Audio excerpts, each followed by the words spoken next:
8 humanitarian workers with the group No More Deaths are now facing federal charges, including entering a wildlife refuge without a permit. One of them, an ASU instructor, is charged with felony harboring of undocumented immigrants.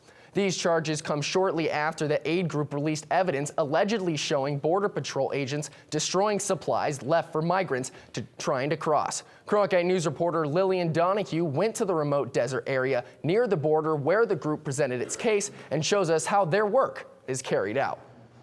Over the past 2 decades, the remains of nearly 7,000 people have been found along the border. Groups like No More Deaths say they're trying to save lives by leaving water and food behind, but continue to find resources decimated before migrants can get to them. Unforgiving terrain, stifling heat, and dangerous wildlife consume parts of the southern border.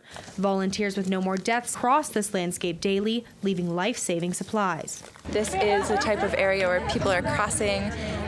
The remains of 3 people were found right in this area. It's a treacherous voyage, which is why certain groups leave supplies along the route, hoping to make this potentially deadly trip a bit safer for undocumented immigrants trying to cross. The organization No More Deaths Arizona has put out nearly 32,000 of these water jugs in the past 6 years alone.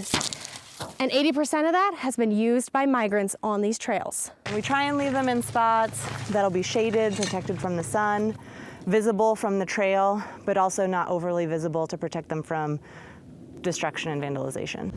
A recent report by the organization says volunteers in just one desert corridor found more than 3,500 gallons of water destroyed over a 3-year period. This video, obtained through hidden cameras placed by No More Deaths, allegedly shows Border Patrol agents knocking over jugs and pouring out the water. So you get a good shot. Picking up this trash somebody left on the trail.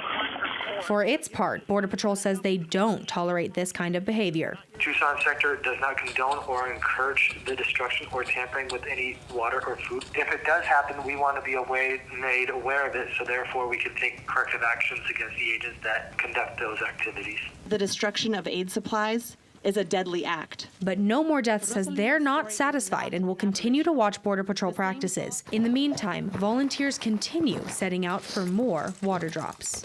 Being able to walk into the desert and put water and beans out feels like a small act, but it actually is really important.